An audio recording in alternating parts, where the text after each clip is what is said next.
Hello, music teachers. Today I am going to show you how to use Flipgrid.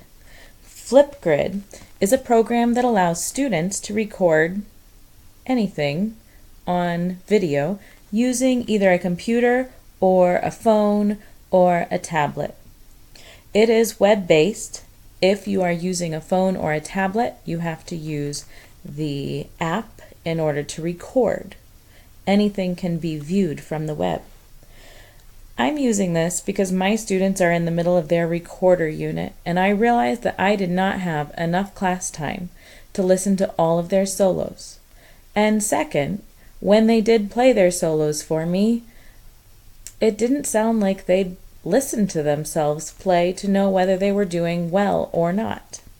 By using Flipgrid for my students to record their videos at home, they can play them as many times as they want and listen to themselves perform so that I only get their very best, giving me more time to work with them in class and less time critiquing their performances.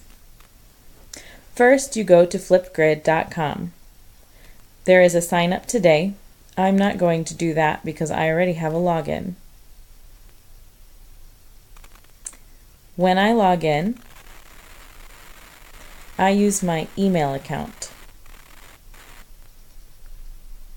Over here is a flip code. When students want to go to a grid to record or to watch other recordings, they can put their code right here and go straight to the grid. This is the inside of my Flipgrid account.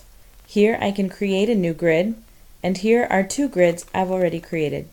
First, let's create a new grid. I'm going to select a community type.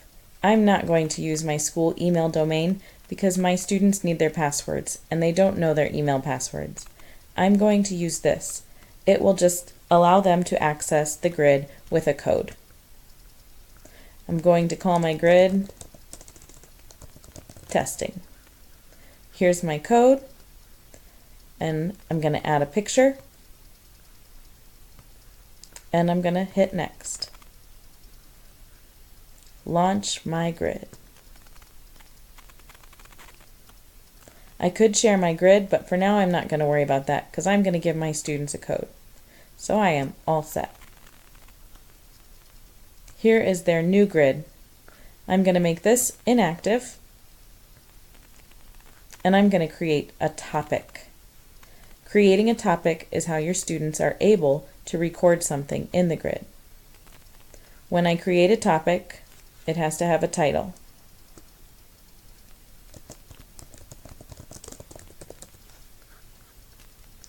I can put a tip here, and right here I have to write a description.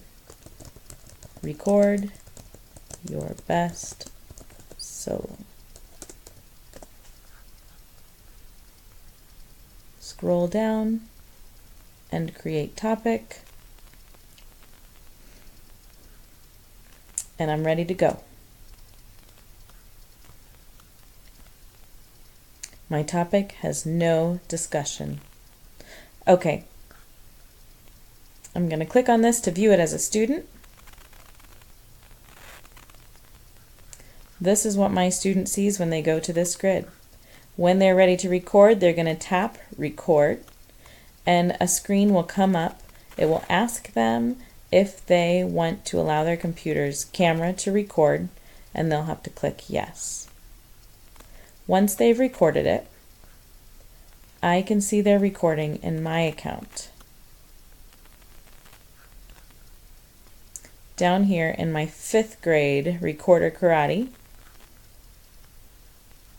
I have posted a video. I'm going to click right here so you can see what it looks like when you get a video. Here is the video that's posted. I can click on this right here and give them feedback. Right now, this one I have made inactive. It was a test video. I could make it active.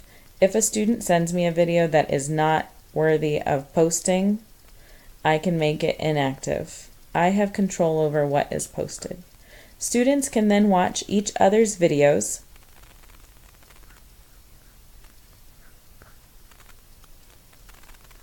and record their own. So in this section on the student page, once videos are added, they will see a little picture of each video.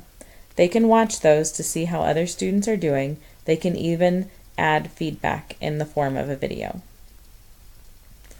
Flipgrid will help me save time in my class so that I can spend more time working with my students and less time critiquing and asking my students to make better recorder solos. The standards I used in this are ISTE C.3.B and standard ISTE C.5.A. Thanks for watching.